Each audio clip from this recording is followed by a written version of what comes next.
ഇന്ന് ദിവസം 121. ഇന്ന് വായിക്കുന്ന വചനഭാഗങ്ങൾ 2 സാമുവേൽ അധ്യായം 2, 1 ദിനവൃത്താന്തം അധ്യായം 2, സങ്കീർത്തനങ്ങൾ 24. 2 സാമുവേൽ അധ്യായം 2. ദാവീദ് അഭിഷിക്തൻ. ദാവീദ് കർത്താവിനോട് ആരാഞ്ഞു, യൂദായിലെ ഏതെങ്കിലും നഗരത്തിലേക്ക് ഞാൻ പോകണമോ?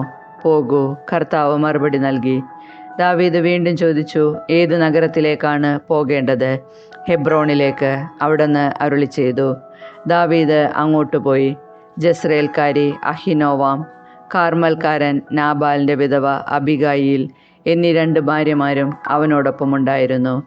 അവൻ തൻ്റെ ആളുകളെയും സകുടുംബം കൊണ്ടുപോയി. അവർ ഹെബ്രോണിൻ്റെ ചുറ്റുമുള്ള പട്ടണങ്ങളിൽ പാർത്തു. യൂദായിലെ ജനങ്ങൾ വന്ന് ദാവീദിനെ തങ്ങളുടെ രാജാവായി അഭിഷേകം ചെയ്തു. യാബേഷ് ഗിലെയാദിലെ ആളുകളാണ് സാവൂളിനെ സംസ്കരിച്ചതെന്ന് അവർ ദാവീദിനോട് പറഞ്ഞു. അപ്പോൾ ദാവീദ് ദൂതന്മാരെ അയച്ച് യാബേഷ് ഗിലെയാദിലെ ആളുകളോട് പറഞ്ഞു, കർത്താവ് നിങ്ങളെ അനുഗ്രഹിക്കട്ടെ. നിങ്ങളുടെ രാജാവായ സാവൂളിൻ്റെ ശവസംസ്കാരം നടത്തി അവനോട് നിങ്ങൾ ഇത്രയും ദയ കാണിച്ചിരിക്കുന്നുവല്ലോ.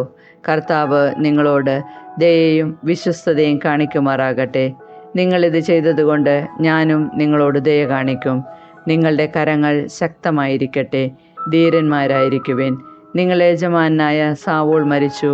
യൂദാഭവനം തങ്ങളുടെ രാജാവായി എന്നെ അഭിഷേകം ചെയ്തിരിക്കുന്നു. നേറിൻ്റെ മകനും സാവൂളിൻ്റെ സൈന്യാധിപനുമായ അബ്നേർ സാവൂളിൻ്റെ മകൻ ഇഷ്ബോഷത്തിനെ മഹനയിമിലേക്ക് കൂട്ടിക്കൊണ്ടുപോയിരുന്നു. അബ്നേർ അവനെ Gilead, Asher, Jezreel, Ephraim, Benjamin തുടങ്ങിയ ഇസ്രായേൽ മുഴുവനിലും രാജാവായി വാഴിച്ചു. രാജാവാകുമ്പോൾ സാവൂളിൻ്റെ മകൻ ഇഷ്ബോഷത്തിന് 40 വയസ്സായിരുന്നു. അവൻ 2 വർഷം ഭരിച്ചു. എന്നാൽ യൂദാഭവനം ദാവീദിനോട് ചേർന്ന് നിന്നു. ദാവീദ് യൂദാഭവനത്തിൽ രാജാവായി ഹെബ്രോണിൽ 7 വർഷവും 6 മാസവും ഭരിച്ചു. നേറിൻ്റെ മകൻ അബ്നേറും സാവൂളിൻ്റെ മകനായ ഇഷ്ബോഷത്തിൻ്റെ ദാസന്മാരും മഹനയീമിൽ നിന്ന് ഗിബിയോനിലേക്ക് പോയി. സെരൂയയുടെ മകൻ യോവാബും ദാവീദിൻ്റെ ഭൃത്യന്മാരും ഗിബയോനിലെ കുളത്തിനരികെ വെച്ച് അവരെ കണ്ടുമുട്ടി. അവർ കുളത്തിനിരുവശത്തായി ഇരുന്നു. അബ്നേർ യോവാബിനോട് പറഞ്ഞു, യുവാക്കൾ എഴുന്നേറ്റ് നമ്മുടെ മുൻപാകെ പയറ്റി നോക്കട്ടെ. അങ്ങനെയാകട്ടെ, യോവാബ് പ്രതിവചിച്ചു. സാവൂളിൻ്റെ മകൻ ഇഷ്ബോഷത്തിൻ്റെ ഭാഗത്ത് നിന്ന് ബെഞ്ചമിൻ ഗോത്രത്തിൽപ്പെട്ട 12 പേർ എഴുന്നേറ്റ് ദാവീദിൻ്റെ ഭൃത്യന്മാരിൽ 12 പേരുമായി ഏറ്റുമുട്ടി. ഓരോരുത്തനും എതിരാളിയെ തലയ്ക്ക് പിടിച്ച് അവൻ്റെ പള്ളയ്ക്ക് വാൾ കുത്തിയിറക്കി. അങ്ങനെ അവരെല്ലാം ഒരുമിച്ച് മരിച്ചു വീണു. അതുകൊണ്ട് ഗിബിയോനിലെ ആ സ്ഥലത്തിന് ഹെൽക്കത്ത് അസ്രൂം എന്നു പേരുണ്ടായി. അന്നത്തെ യുദ്ധം അത്യുഗ്രമായിരുന്നു. ദാവീദിൻ്റെ ഭൃത്യന്മാരുടെ മുൻപിൽ അബ്നേറും ഇസ്രായേൽക്കാരും തോറ്റോടി. യോവാബ്, അബിഷായി, അസഹേൽ ഇങ്ങനെ സെരൂയയുടെ 3 പുത്രന്മാരും അവിടെ ഉണ്ടായിരുന്നു. അസഹേൽ കാട്ടുമാനിനെ പോലെ ശീഘ്രഗാമിയായിരുന്നു. അസഹേൽ ഇടം വലം തിരിയാതെ അബ്നേറിനെ പിന്തുടർന്നു. അബ്നേർ പിറകോട്ട് തിരിഞ്ഞു ചോദിച്ചു, ഇത് നീയോ അസഹേലേ? അതെ, ഞാൻ തന്നെ, അവൻ പറഞ്ഞു. അബ്നേർ അവനോട് പറഞ്ഞു, നീ വലത്തോട്ടോ ഇടത്തോട്ടോ തിരിഞ്ഞ് യോദ്ധാക്കളിൽ ആരെയെങ്കിലും കൊള്ളയടിച്ചു കൊള്ളുക. എന്നാൽ അസഹേൽ പിന്മാറാതെ അവനെ പിന്തുടർന്നു. അബ്നേർ അസഹേലിനോട് വീണ്ടും പറഞ്ഞു, എന്നെ പിന്തുടരുന്നത് മതിയാക്കൂ. ഞാൻ നിന്നെ എന്തിനു കൊല്ലണം? ഞാൻ നിന്റെ സഹോദരൻ യോവാബിൻ്റെ മുഖത്ത് എങ്ങനെ നോക്കും? എന്നിട്ടും അവൻ വിട്ടുമാറാൻ കൂട്ടാക്കിയില്ല. അതുകൊണ്ട് അബ്നേർ തൻ്റെ കുന്തത്തിൻ്റെ ഭാഗം കൊണ്ട് അവൻ്റെ വയറിന് കുത്തി. വയറ് തുളച്ച് കുന്തം പുറത്തു ചാടി. അവൻ അവിടെ തന്നെ മരിച്ചു വീണു. അവിടെ എത്തിയവരെയെല്ലാം സ്തബ്ധരായി നിന്നുപോയി. എന്നാൽ യോവാബും അബിഷായിയും അബ്നേറിനെ പിന്തുടർന്നു. സൂര്യൻ അസ്തമിച്ചപ്പോൾ അവൻ ഹിബയോൻ മരുഭൂമിയിലേക്കുള്ള വഴിമധ്യേ കിടക്കുന്ന ഗീയായുടെ മുൻപിൽ സ്ഥിതി ചെയ്യുന്ന അമ്മായിയിൽ നിലയുറപ്പിച്ചു. അബ്നേർ യോവാബിനോട് വിളിച്ചു പറഞ്ഞു, നാം എന്നും യുദ്ധം ചെയ്തുകൊണ്ടിരിക്കണമോ? അവസാനം കൈപ്പേറിയതായിരിക്കുമെന്ന് നിനക്കറിഞ്ഞുകൂടെ? സഹോദരന്മാരെ അനുധാവനം ചെയ്യരുതെന്ന് നിന്റെ ആൾക്കാരോട് ആജ്ഞാപിക്കാൻ ഇനി വൈകണമോ? യോവാബ് മറുപടി നൽകി, നീ ഇത് പറയാതിരുന്നെങ്കിൽ എൻ്റെ ആൾക്കാർ നാളെ രാവിലെ വരെ നിങ്ങളെ പിന്തുടരുമായിരുന്നെന്ന് ജീവനുള്ള ദൈവത്തെക്കൊണ്ട് ഞാൻ സത്യം ചെയ്യുന്നു. അങ്ങനെ യോവാബ് കാഹളമോതി ആളുകൾ നിന്നു. അവർ പിന്നെ ഇസ്രായേൽക്കാരെ അനുധാവനം ചെയ്യുകയോ അവരോട് പൊരുതുകയോ ചെയ്തില്ല. അബ്നേറും അവൻ്റെ ആളുകളും അന്ന് രാത്രി മുഴുവൻ അരാബ വഴി നടന്നു. അവർ ജോർദാൻ കടന്ന് പിറ്റേ ദിവസം ഉച്ചവരെ യാത്ര ചെയ്ത് മഹനയീമിലെത്തി. അബ്നേറിനെ പിന്തുടരുന്നത് മതിയാക്കി യോവാബ് തിരിച്ചു പോന്നു. അവൻ തൻ്റെ ആളുകളെയെല്ലാം ഒരുമിച്ച് കൂട്ടിയപ്പോൾ അസഹേലിനെ കൂടാതെ ദാവീദിൻ്റെ ഭൃത്യന്മാരിൽ 19 പേർ കുറവുണ്ടായിരുന്നു. ദാവീദിൻ്റെ സേവകരാകട്ടെ അബ്നേറിൻ്റെ ആളുകളായ ബെഞ്ചമിൻ ഗോത്രക്കാരിൽ 360 പേരെ വധിച്ചിരുന്നു. അവർ അസഹേലിനെ ബെത്ലേഹമിൽ അവൻ്റെ പിതാവിൻ്റെ കല്ലറയിൽ അടക്കം ചെയ്തു. യോവാബും ആളുകളും രാത്രി മുഴുവൻ നടന്ന് നേരം പുലർന്നപ്പോൾ ഹെബ്രോണിലെത്തി. 1 ദിനവൃത്താന്തം അധ്യായം 2. യൂദായുടെ സന്തതികൾ. ഇസ്രായേലിൻ്റെ പുത്രന്മാർ റൂബൻ, ശിമയോൻ, ലേവി, യൂദ, Issachar, Zebulun, Dan, Joseph, Benjamin, Naphtali, Gad, Asher. യൂദായുടെ പുത്രന്മാർ ഏർ, ഓനാൻ, ഷേലഹ്. ഇവരുടെ മാതാവ് കാനാൻകാരിയായ ബെത്ഷുവ ആയിരുന്നു. യൂദായുടെ ആദ്യജാതനായ ഏർ കർത്താവിൻ്റെ ദൃഷ്ടിയിൽ ദുഷ്ടനായിരുന്നതിനാൽ അവിടുന്ന് അവനെ നിഹനിച്ചു. മരുമകളായ താമാറിന് പേരസ്, സേറഹ് എന്നീ 2 പുത്രന്മാർ ജനിച്ചു. അങ്ങനെ യൂദായുടെ പുത്രന്മാർ ആകെ 5 പേർ. പേരസിൻ്റെ പുത്രന്മാർ Hezron, ഹാമോൽ. സേറഹിന് Zimri, ഏദാൻ, hey man, Calcol, Dara എന്നീ 5 പുത്രന്മാർ.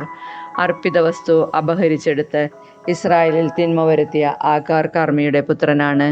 ഏദാൻ്റെ പുത്രനാണ് അസറിയ. ഹെസ്രോൻ്റെ പുത്രന്മാർ യഹറലിമേൽ, റാം, കെലൂബായ്.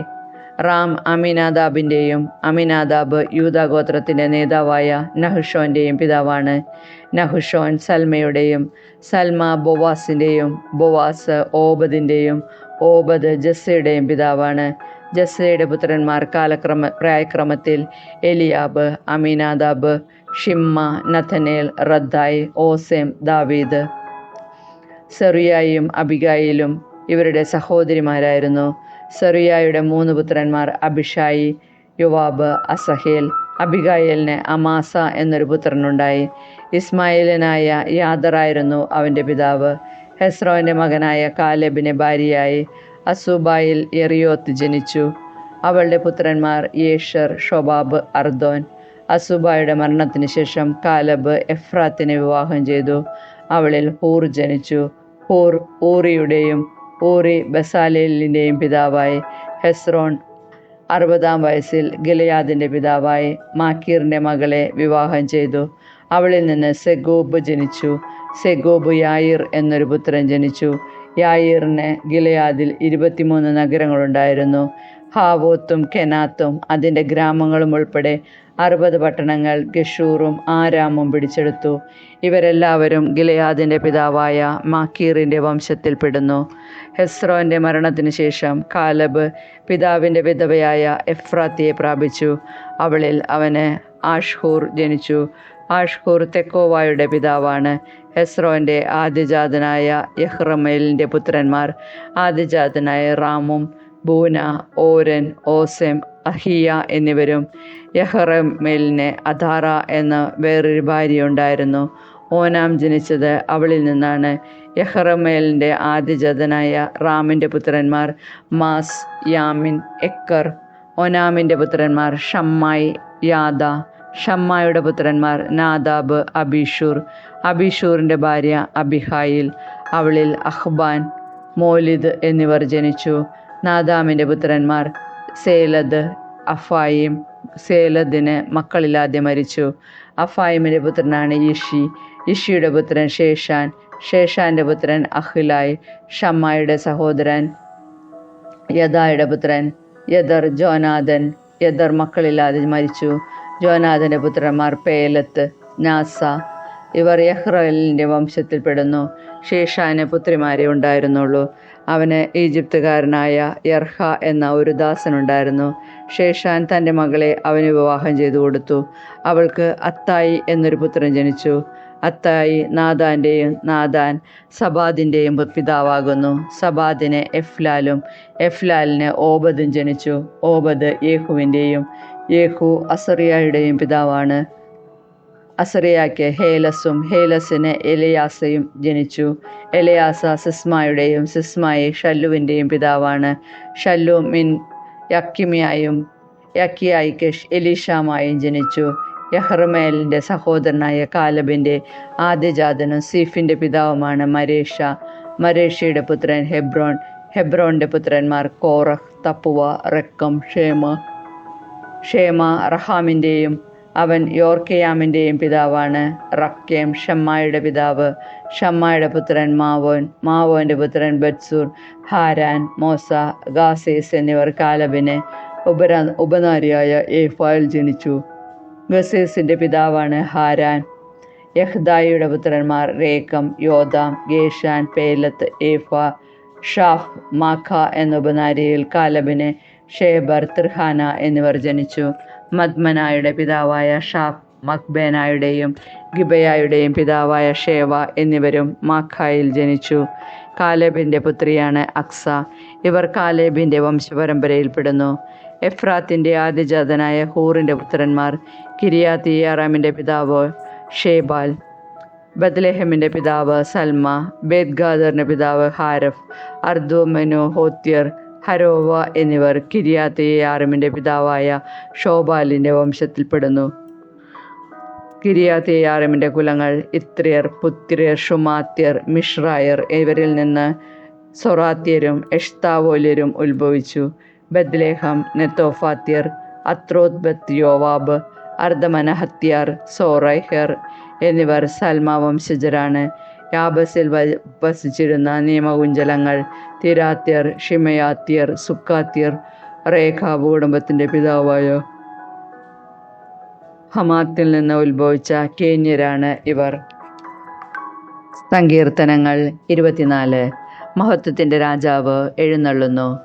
ഭൂമിയും അതിലെ സമസ്ത വസ്തുക്കളും ഭൂതലവും അതിലെ നിവാസികളും കർത്താവിൻ്റേതാണ്. സമുദ്രങ്ങൾക്ക് മുകളിൽ അതിൻ്റെ അടിസ്ഥാനം ഉറപ്പിച്ചതും നദിക്ക് മുകളിൽ അതിനെ സ്ഥാപിച്ചതും അവിടുന്നാണ്. കർത്താവിൻ്റെ മലയിൽ ആര് കയറും? അവിടുത്തെ വിശുദ്ധ സ്ഥലത്ത് ആര് നിൽക്കും? കളങ്കമറ്റ കൈകളും നിർമ്മലമായ ഹൃദയവും ഉള്ളവൻ, മിഥ്യയുടെ മേൽ മനസ്സ് പതിക്കാത്തവനും കള്ളസത്യം ചെയ്യാത്തവനും തന്നെ. അവൻ്റെ മേൽ കർത്താവ് അനുഗ്രഹം ചൊരിയും. രക്ഷകനായ ദൈവം അവന് നീതി നടത്തി കൊടുക്കും. ഇപ്രകാരമുള്ളവരാണ് അവിടത്തെ അന്വേഷിക്കുന്നവരുടെ തലമുറ. അവരാണ് യാക്കോബിൻ്റെ ദൈവത്തെ തേടുന്നത്. കവാടങ്ങളെ ശിരസുയർത്തുവിൻ, പുരാതന കവാടങ്ങളെ ഉയർന്നു നിൽക്കുവിൻ. മഹത്വത്തിൻ്റെ രാജാവ് പ്രവേശിക്കട്ടെ. ആരാണ് ഈ മഹത്വത്തിൻ്റെ രാജാവ്? പ്രബലനും ശക്തനുമായ കർത്താവ്, യുദ്ധവീരനായ കർത്താവ് തന്നെ. കവാടങ്ങളെ ശിരസുയർത്തുവിൻ, പുരാതന കവാടങ്ങളെ ഉയർന്നു നിൽക്കുവിൻ. മഹത്വത്തിൻ്റെ രാജാവ് പ്രവേശിക്കട്ടെ. ആരാണ് ഈ മഹത്വത്തിൻ്റെ രാജാവ്? സൈന്യങ്ങളുടെ കർത്താവ് തന്നെ. അവിടുന്നാണ് മഹത്വത്തിൻ്റെ രാജാവ്.